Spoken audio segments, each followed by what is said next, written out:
Napoleon और Hitler, इन दोनों के रशियन इन्वेजन को आप ध्यान से देखें अगर, तो इनमें आपको बहुत सारी समानताएं नजर आएंगी।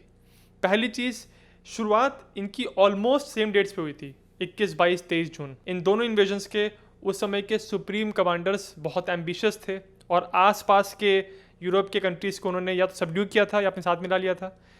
उस समय तक के ये सबसे बड़े इन्वेजन्स थे।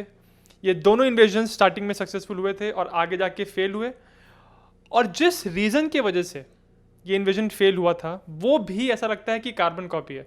हालांकि अगर आप किसी से पूछो कि इन्वेजन्स क्यों फेल हुए, तो जनरली लोग बोल देते हैं कि रशियन विंटर, रशिया में ठंड इतनी थी कि उस तरह के क्लाइमेट के लिए ये दोनों इन्वेजन्स तैयार नहीं थे। पर रशियन क्लाइमेट इस पूरी कहानी का बस एक पहलू है। जो दूसरा और मेरे हिसाब से ज़्यादा बड़ा पहलू है, जिसके बारे में उतनी बात नहीं होती है कहीं पे भी, वो है लॉजिस्टिक्स और सप्लाई का। ये बात ज़रूर है कि जैसे जैसे ऑपरेशन बारबरोसा के दौरान जर्मन इन्वेजन सोवियत यूनियन के अंदर जा रहा था, वैसे वैसे सोवियत रेजिस्टेंस यानी सोवियत सोल्जर्स ने फाइट बैक करना शुरू कर दिया था। पर लॉजिस्टिक्स और सप्लाई वाला जो एंगल है दोनों इन्वेजन्स में, वो इतना ज़्यादा सिमिलर है कि बहुत हैरानी होती है सोच के कि जब नेपोलियन का इन्वेजन फेल हुआ था तो क्या जर्मन प्लानर्स ने उस लॉजिस्टिकल फेलियर से कुछ सीख नहीं ली। तो इस वीडियो में हम चर्चा करेंगे कि ऐसी क्या गलतियां थी नेपोलियन के कैंपेन में और ऐसी क्या बातें थी कि वही गलतियां फिर जर्मन प्लानर्स ने भी की बारबरोसा के दौरान, और ये दोनों इन्वेजन्स रशिया के अंदर जाके फेल हो गए।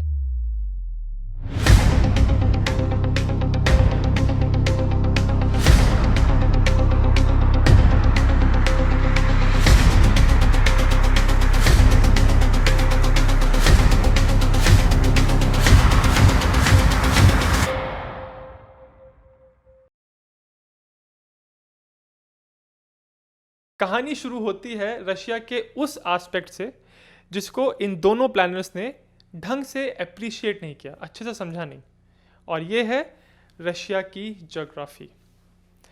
रशिया एक बहुत ही बड़ा कंट्री है। जब 1812 में नेपोलियन ने इन्वेट किया था उस समय वो रशियन अम्पायर था, जब जर्मनी ने इन्वेट किया था उस समय सोवियत यूनियन था। पर इनकी ज्योग्राफी दोनों केसेस में बहुत ज़्यादा बड़ी थी। इन्वेडिंग आर्मी को इतना लंबा डिस्टेंस तय करना था कि उस डिस्टेंस पे किसी भी लॉजिस्टिकल चेन को बहुत ज़्यादा सॉलिड, बहुत ज़्यादा रोबस्ट होने की ज़रूरत होती है, और ये दोनों इन्वेजन्स इस क्राइटेरिया में फेल हुए। अगर 1941 की बात करें, जर्मनी ने पहले पोलैंड को इन्वेट किया और फिर ईस्टर्न साइड से कुछ हिस्सा सोवियत यूनियन ने ऑक्यूपाई कर लिया था। तो जर्मनी और सोवियत यूनियन की जहाँ पे बाउंड्री थी वहाँ से लेके जर्मनी का इन्वेजन स्टार्ट हुआ और मॉस्को तक, यानी सोवियत यूनियन की राजधानी तक ये जो पूरा डिस्टेंस था ये लगभग 1000 किलोमीटर का था। अब ये 1000 किलोमीटर का डिस्टेंस अगर आप आज के टाइम पे देखें, सीधी सड़क है अगर, तो आप कार में बैठ के एक दिन में ये डिस्टेंस ट्रैवल कर सकते हैं। पर इसी 1000 किलोमीटर के डिस्टेंस पे अगर आपको एक आर्मी को मार्च कराना है जिसमें लाखों सोल्जर्स हैं, उनका खाने पीने का सामान है, उनकी सप्लाईज हैं, उनके वेपन्स हैं, फ्यूल है, और अगर आपके साथ जानवर हैं तो उनका चारा है, तो ये 1000 किलोमीटर ऑलमोस्ट इम्पॉसिबल हो जाता है, स्पेशली तब जब आप हॉस्टाइल कंट्री से गुजर रहे हैं। ये प्रॉब्लम एक ज्योग्राफिकल प्रॉब्लम है और ये दोनों कमांडर्स के सामने थी, नेपोलियन और हिटलर। दोनों को ऐसा लग रहा था कि इस प्रॉब्लम का उनके पास सॉल्यूशन है, पर दोनों ने एक बहुत बड़ी गलती की। दोनों ने अपना पूरा प्लान एक डिसाइसिव बैटल पे टिका दिया, और जब ये अप्रोच फेल हुआ तो उनका पूरा प्लान बिखर गया। और ये बात सिर्फ 19th और 20th सेंचुरी के बैटलफील्ड्स की बात नहीं है, ये गलती आज भी बहुत सारे लोग अपने इन्वेस्टमेंट्स के साथ करते हैं, और इस गलती से बचने में आपकी हेल्प कर सकता है आईएनडी मनी। आईएनडी मनी एक जीएपी लाइसेंस्ड ब्रोकर है जो गुजरात के गिफ्ट सिटी से ऑपरेट करता है।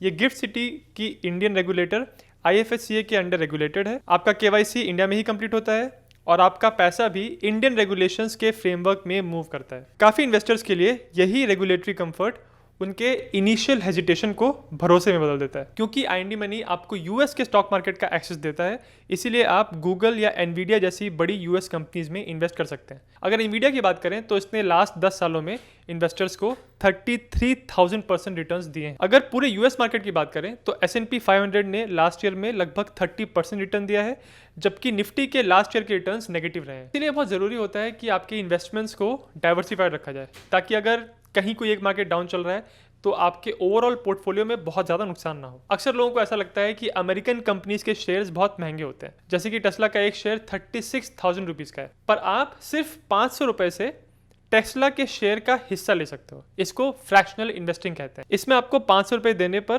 टेस्ला के शेयर का एक छोटा सा हिस्सा मिल जाता है। तो जब टेस्ला का स्टॉक प्राइस बढ़ेगा तो आपके होल्डिंग की भी वैल्यू बढ़ेगी। और आईएनडी मनी सिर्फ यूएस के स्टॉक्स तक लिमिटेड नहीं है। यहाँ पे आप ताइवान और साउथ कोरिया जैसे मार्केट्स में भी यूएस में लिस्टेड ग्लोबल ईटीएफ्स के थ्रू इन्वेस्ट कर सकते हो। आजकल सेमीकंडक्टर और एआई का बूम चल रहा है, इसीलिए ये मार्केट्स भी काफ़ी आगे बढ़ रहे हैं। और एक कमाल की बात यह है कि जब आप यूएस मार्केट्स में इन्वेस्ट करते हो तो जब रुपये के अगेंस्ट डॉलर का प्राइस बढ़ता है तो इससे आपको हर साल कुछ एक्स्ट्रा रिटर्न्स मिलते हैं। जैसे आज के टाइम पे ये ग्रोथ लगभग 7% की होगी। अगर आपको ये देखना है कि आपने अपने पोर्टफोलियो में कितना प्रॉफिट कमाया या कितना लॉस लिया, उसके लिए आईएनडी मनी आपको एक डिटेल्ड पीएनएल रिपोर्ट देता है जिसमें आपको प्रॉफिट और लॉस का एक डिटेल्ड स्टेटमेंट मिलता है। एक चीज़ जो लोगों को बहुत डराती है वो है टैक्सेस एंड कंप्लायंस। जब आप किसी फॉरेन कंट्री में इन्वेस्ट करते हो तो आपको फॉरेन इन्वेस्टमेंट्स को, अपने एसेट्स को डिक्लेयर करना होता है, कैपिटल गेन्स रिपोर्ट करना होता है, डिविडेंड इनकम हैंडल करनी होती है, और ज़्यादातर लोगों को पता नहीं होता कि शुरुआत कहाँ से करें। आईएनडी मनी आपको एक डेडिकेटेड डैशबोर्ड देता है जिसमें आप अपना टोटल इन्वेस्टमेंट गेंस देख सकते हो। अगर आपको डिटेल ब्रेकडाउन चाहिए तो आप अपने short term capital gains, long term capital gains, dividends etcetera सब एक जगह देख सकते हो। एंड आईएनडी मनी आपको सारी टैक्स रिपोर्ट्स और डॉक्यूमेंट्स रेडी करके एक जगह प्रोवाइड कर देता है, जिससे टैक्स फाइलिंग इजी और एरर फ्री हो जाती है। तो अगर आप 100 रुपये से स्टार्ट करके यूएस के मार्केट्स में इन्वेस्ट करना चाहते हो तो आप आईएनडी मनी चेकआउट कर सकते हो। अकाउंट ओपनिंग प्रोसेस काफ़ी ईजी है और फ्री है। अपना मोबाइल नंबर डालोगे तो एक ओटीपी आएगा, फिर ईमेल रजिस्ट्रेशन और कुछ बेसिक स्टेप्स फॉलो करके just with a few clicks account opening, KYC सब हो जाता है। जो पैसा आईएनडी मनी में यूएस स्टॉक्स में इन्वेस्ट करने के लिए आप डालेंगे वो 24 आवर्स के अंदर आपके अकाउंट में डॉलर्स में कन्वर्ट होकर दिखने लगेगा। तो चेकआउट करिए IND money app, link is in the description. अब टॉपिक पे वापस आते हैं। 1812 तक आते आते नेपोलियन ने अपनी आर्मी को बहुत अलग अलग कैंपेन्स में लीड किया था और उसका एक स्टैंडर्ड ऑपरेटिंग प्रोसीजर हो चुका था, जिसको आप कॉर्पोरेट की भाषा में एसओपी कहते हो। जब भी किसी हॉस्टाइल टेरिटरी को इन्वेड करना है तो कुछ दिनों का राशन अपने साथ लेके चलना है, ऐसा इतना राशन जिसको आप साथ में कैरी कर सकते हो without slowing your army down. उसके बाद जो राशन की ज़रूरत है आपको लोकली जहाँ जहाँ पे आप जा रहे हो वहीं से आपको इकट्ठा करना है। अब यहाँ पे एक छोटा सा डिटेल है जो मुझे इस किताब में पढ़ने के बाद पता चला, जो कि जनरली लोग एहसास नहीं करते। जब वो किसी टेरिटरी को इन्वेड करता था तो ये नहीं कि जाके ज़बरदस्ती उनको मार काट के उनसे सामान ले रहा है, ऐसा वो नहीं करता था। नेपोलियन के पास एक प्रॉपर सिस्टम था जिसको वो रेक्विजिशन कहते थे। इसमें होता क्या था, मान लीजिए कि नेपोलियन की एक आर्मी के आगे एक टुकड़ी चल रही है जिसमें 5-4 सोल्जर्स हैं। वो एक गांव में जाएंगे, उस गांव में जो उस गांव का सबसे बड़ा ऑफिशियल आदमी होगा उससे बात करके वो उसको समझाते थे कि भाई हमारी यहाँ पे आर्मी आने वाली है, तो आपके जितने भी घर हैं हर घर से एक बंदे के बदले में हमको मान लीजिए 10 किलो का राशन चाहिए। इस तरह से वो सारे लोगों से राशन इकट्ठा करते थे और इसके बदले में उनको रसीद दी जाती थी कि भाई इस व्यक्ति ने इतना राशन दिया, यहाँ से इतना राशन मिला है। ये सारा इसका बही खाता मेंटेन होता था। और यहाँ से जब आर्मीज गुजरती थी और लड़ाई में जीतती थी तो वहाँ से लौटने के बाद लड़ाई में जीत के जो सामान मिला है, जो हारी हुई आर्मी ने जो उनको कॉम्पनसेशन दिया है, जो भी पैसा मिला है, उसको यूज़ करके फिर यहाँ पे जो उन्होंने सामान लिया होता था, रिक्वेशन किया होता था, उनको वापस पे करते थे। तो इस तरह से सिर्फ लूट पाट करके नहीं बल्कि एक प्रॉपर सिस्टम को फॉलो करके नेपोलियन ने बहुत सारे कैंपेन्स यूरोप के अंदर किए थे। तो जो रशियन इन्वेजन होने वाला था उसमें भी प्लान यही था कि यही सिस्टम फॉलो होगा, पर समस्या ये थी कि रशिया बहुत ज़्यादा बड़ा है। इतना ज़्यादा बड़ा है कि बहुत लंबे लंबे डिस्टेंस को आप ट्रैवल कर लोगे, आपकी आर्मी को चलना पड़ेगा और बीच में कोई गांव नहीं मिलेंगे आपको, कोई बस्तियाँ, कोई ऐसा जगह मिलेगा नहीं कि लोग यहाँ रहते हैं।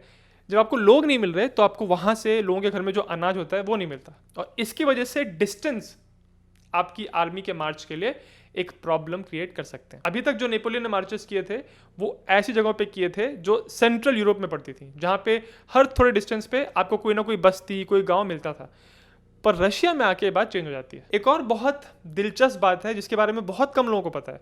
लोग जनरली नेपोलियन के इन्वेजन और जर्मनी के इन्वेजन के बारे में जानते हैं जो रशिया के अंदर हुआ था, पर नेपोलियन के भी 100 साल पहले एक और इन्वेजन रशिया के अंदर कोशिश की गई थी।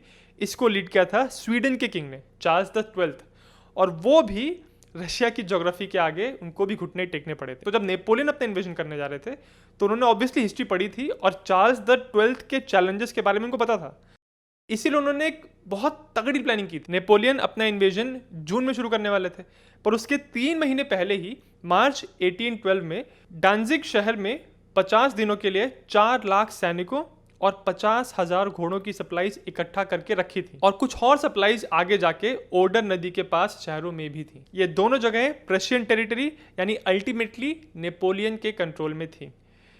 तो यहाँ पे सप्लाईज इकट्ठा करने का रीज़न ये था कि एक बार आर्मी यहाँ पे आ गई तो यहाँ से सप्लाईज मिल जाएंगी, और फिर आगे जाएंगे तो यहीं से सप्लाई कर सकते हैं, क्योंकि एक बार आगे निकल गए और रशियन टेरिटरी के अंदर घुस गए तो वहाँ पे कोई सप्लाई बेसिस नहीं मिलेंगे, क्योंकि वो टेरिटरी हॉस्टाइल है। तो ओडर नदी में बार्जेस को यूज़ करके आप बड़ी बड़ी नाव को यूज़ करके सामान यहाँ से वहाँ भेज सकते। एक बार आप रशिया के अंदर आ गए तो आपका सारा जो सप्लाई ट्रेन है उसको खींचेंगे आपके वैगन्स, यानी ऐसी गाड़ियाँ जिसको घोड़े या खच्चर खींचते हैं। इसी रशियन इन्वेजन की प्लानिंग करते समय नेपोलियन ने अपनी ट्रेन सर्विस को भी एक्सपैंड किया, उसको भी बड़ा किया। अब ट्रेन सर्विस मतलब ये वो ट्रेन नहीं है जो हम आज जिसको जानते हैं रेलगाड़ी।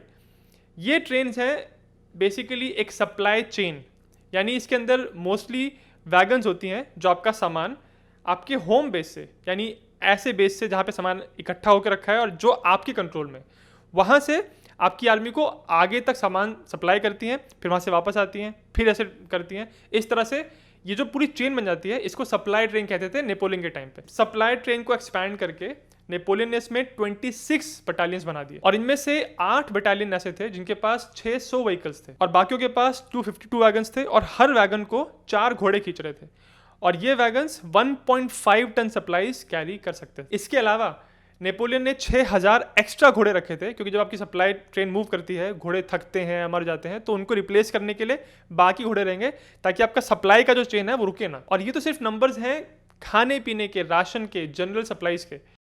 ये इतना बड़ा इन्वेजन था, इसमें लगभग 6 लाख फौजी थे, जिसमें से लगभग आधे तो फ्रेंच थे, पर बाकी उन टेरिटरी से आए थे जिनको नेपोलियन ने या तो जीता था या उनके साथ एलाय हो गए थे।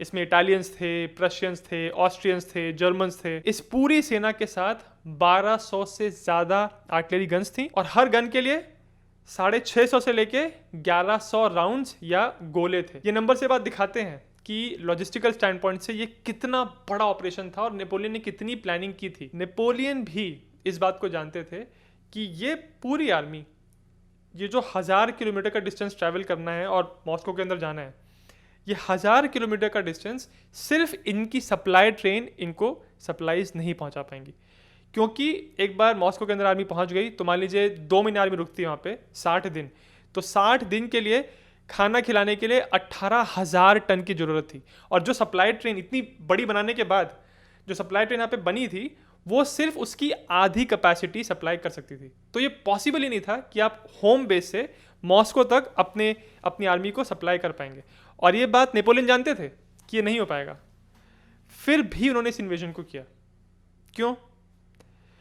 क्योंकि नेपोलियन ने ये सोचा हुआ था कि वो जैसे ही रशियन टेरिटरी के अंदर घुसेंगे, कुछ ही डिस्टेंस के बाद, कुछ ही दिनों के मार्च के बाद वो रशियन आर्मी को एक डिसाइसिव बैटल के लिए विवश करेंगे, उनको मजबूर करेंगे, और फिर रशियन आर्मी को हराएंगे, और उसके बाद फिर रशियन एम्परर के साथ डील करके जितना भी उनको किसी को पे करना होगा, यहाँ से रिक्विजिशन किया होगा, वो सब कुछ निपटा देंगे। पूरी कैंपेन की नेपोलियन ने प्लानिंग ऐसी की थी कि मैक्सिमम 3 हफ्ते के अंदर विल्ना के आसपास एक लड़ाई होगी और रशियन आर्मी को हम हरा देंगे।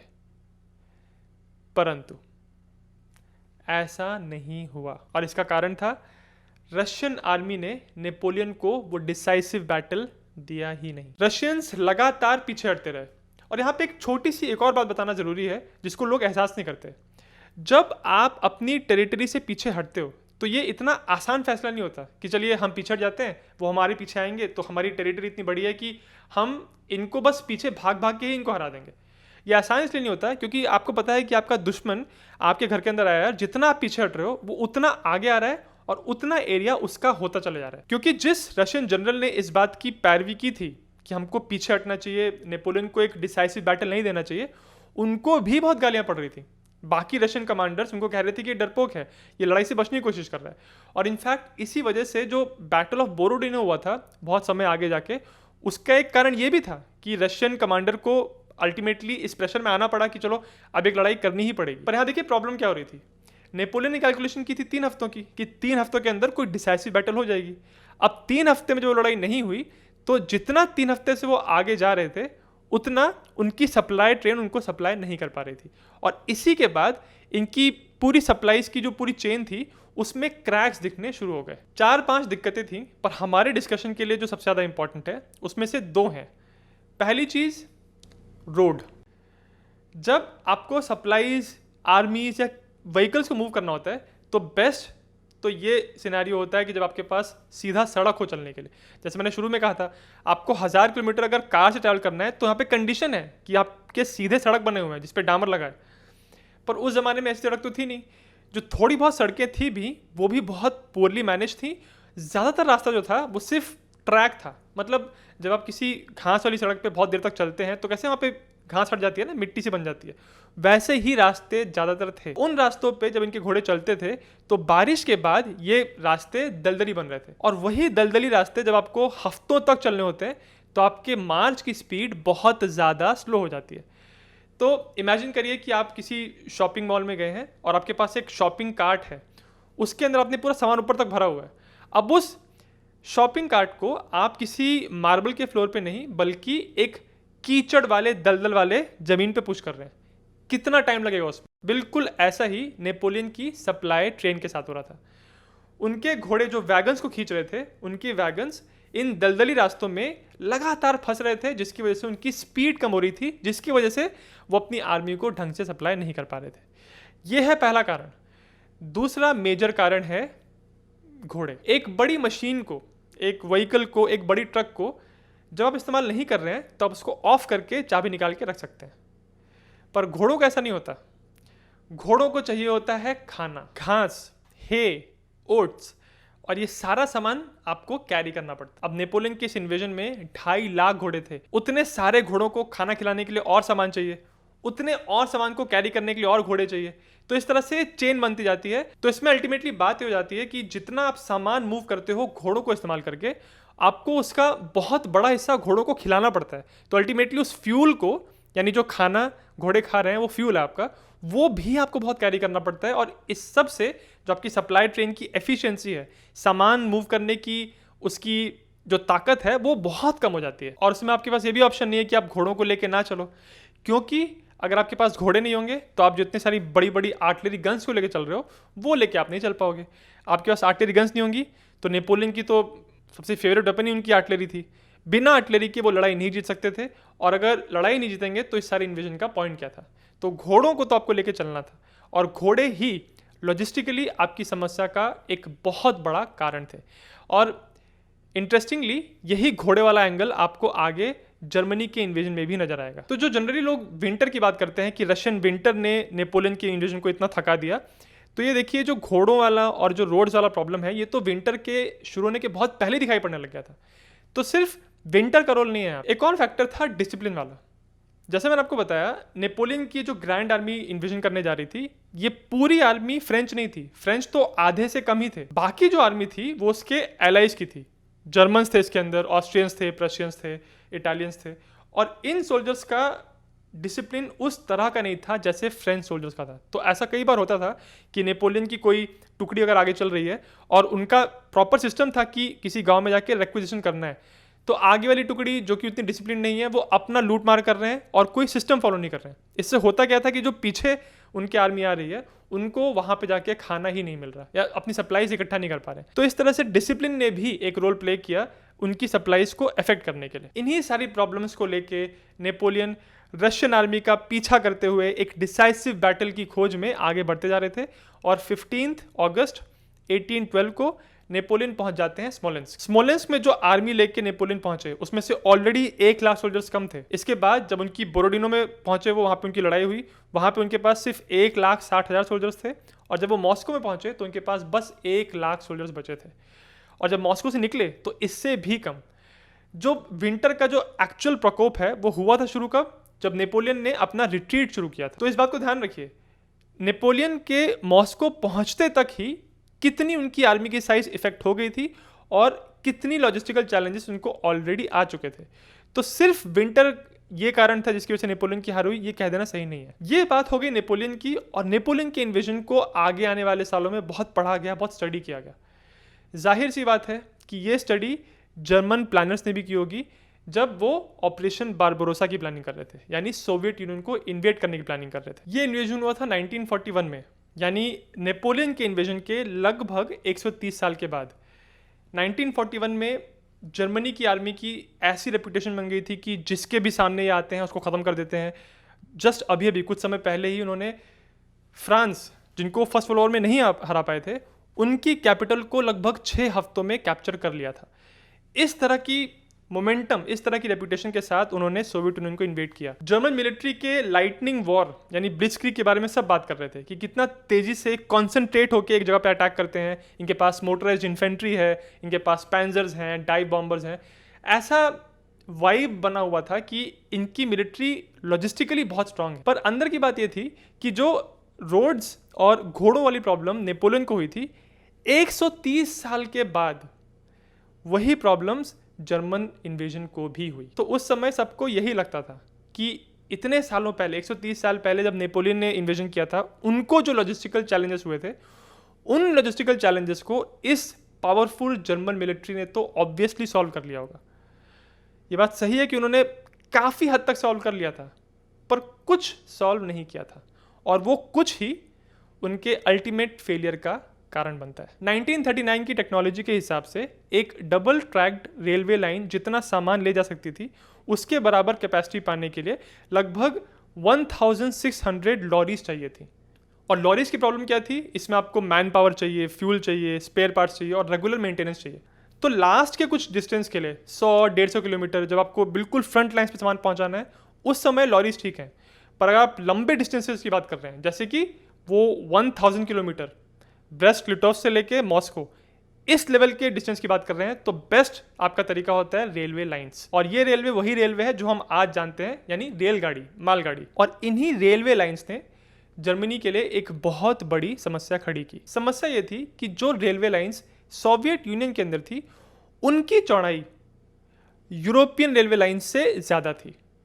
इसका मतलब ये हुआ कि आप अगर जर्मनी से या यूरोप से कोई ट्रेन लेके आ रहे हैं, तो उसको आप रशियन ट्रैक पे नहीं दौड़ा सकते, क्योंकि वहाँ पे पटरियाँ ज़्यादा चौड़ी हैं। इसके वजह से अगर आपको लंबे डिस्टेंस पे 1000 किलोमीटर पे अपनी सप्लाईज को मॉस्को तक पहुँचाना है, अपनी आर्मी को लगातार सप्लाई करना है, तो पहले आपको सोवियत यूनियन की रेलवे लाइंस को चेंज करना था। जनरली जब किसी कंट्री को इन्वेड किया जाता है, तो आगे आगे आपकी मेन फोर्स चलती है, जो फाइटिंग फोर्स है, और फिर पीछे पीछे सप्लाई जाती रहती है। पर जो जर्मनी इन्वेजन कर रही थी सोवियत यूनियन का, उसमें उल्टा हो रहा था। सोवियत लाइंस को अपडेट करने के लिए जर्मनी के इंजीनियर्स और उनके वर्कर्स की टीम्स को आगे आगे चलना पड़ रहा था। इनफैक्ट ये जो इनका एफर्ट था सोवियत लाइंस को अपडेट करने का, इस एफर्ट को भी द 89 मिलीमीटर वॉर कहते हैं। ये 89 मिलीमीटर वॉर अपने आप में एक बहुत इंटरेस्टिंग टॉपिक है। अगर आप चेकआउट करना चाहते हैं तो पढ़िए इसके बारे में, मैं किसी वीडियो में इसके बारे में बात करूंगा।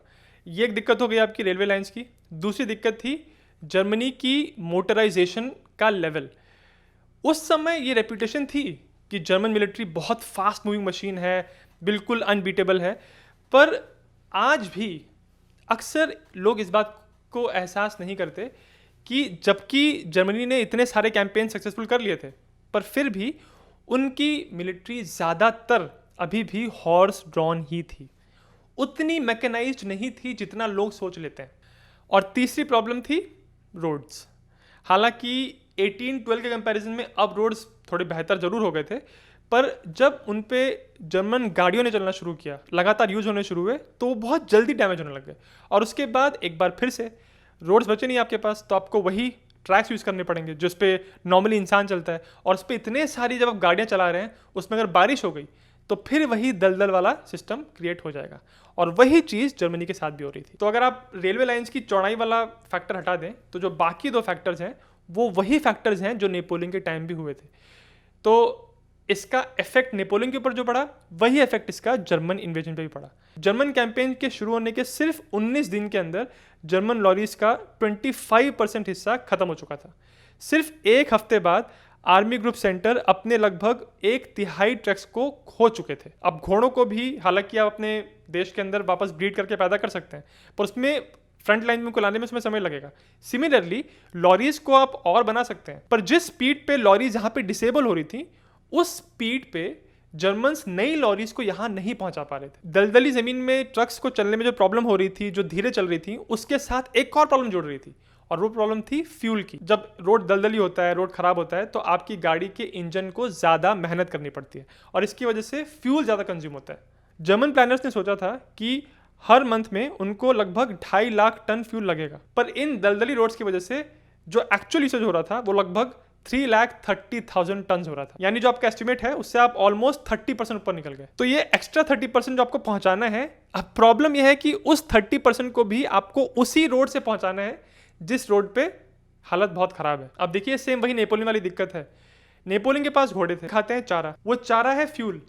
उस फ्यूल को ट्रांसपोर्ट करने के लिए घोड़ों की जरूरत है। सिमिलरली जर्मनी के गाड़ियों में जो तेल ज़्यादा लग रहा था, उस तेल को ट्रांसपोर्ट करने के लिए फिर आपको गाड़ियाँ चाहिए और गाड़ियाँ उसी रास्ते से आएंगी। तो देखिए ये प्रॉब्लम कैसे अपने आप में फीड करती है एक दूसरे को और ये सर्कल चलता रहता है। तो आप साफ देख सकते हैं कि नेपोलियन का एक्सपीरियंस कितना ज़्यादा सिमिलर था जर्मनी के इन्वेजन के साथ।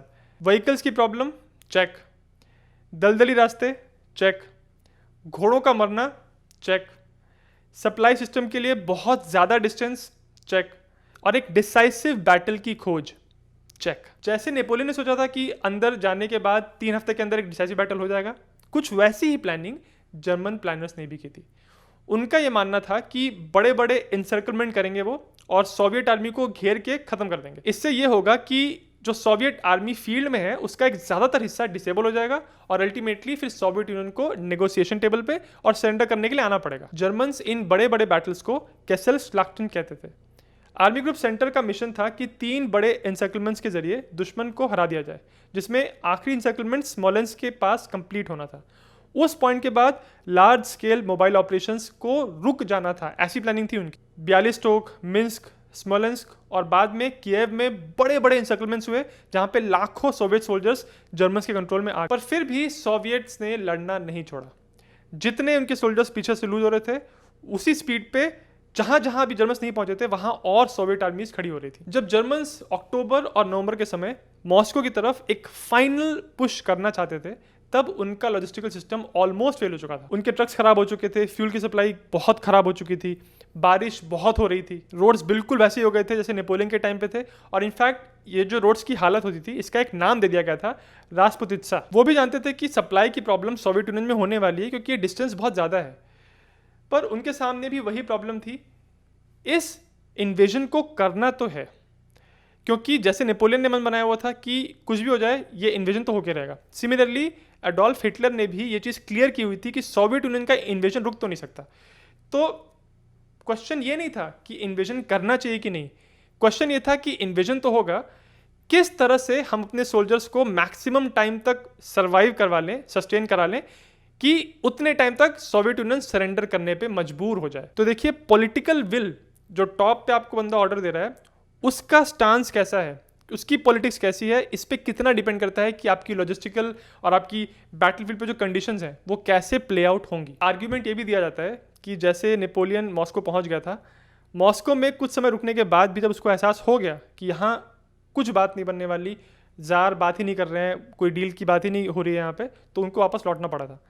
तो क्या अगर जर्मन आर्मी जो मॉस्को की बिल्कुल दहलीज तक पहुँच गई थी, अगर वो मॉस्को को एक्चुअली ऑक्यूपाई कर लेते, तो क्या तब जोसेफ स्टालिन कोई डील करते? एक फैक्टर ये निकल के आता है कि जोसेफ स्टालिन काफ़ी लास्ट मोमेंट तक भी, जब जर्मन आर्मी ऑलमोस्ट मॉस्को तक पहुंच चुकी थी, तब भी स्टालिन मॉस्को के अंदर ही थे, वो मॉस्को से गए नहीं थे। तो हो सकता है कि वो लास्ट मोमेंट तक भी मॉस्को से नहीं निकलते, बट मे भी ये पॉसिबल है कि मॉस्को से निकल जाते, और अगर वो मॉस्को से निकल जाते तो क्या वही चीज़ जर्मन आर्मी के साथ भी होती जो नेपोलियन के साथ हुई थी, कि मॉस्को पहुंचने के बाद भी कोई लीडरशिप ही नहीं है जो उनके साथ डील करे? इसके बारे में आपकी क्या राय है, मुझे कमेंट्स में जरूर शेयर करिएगा, और अगर आपको वीडियो अच्छा लगा तो गैसियम को सब्सक्राइब जरूर करें।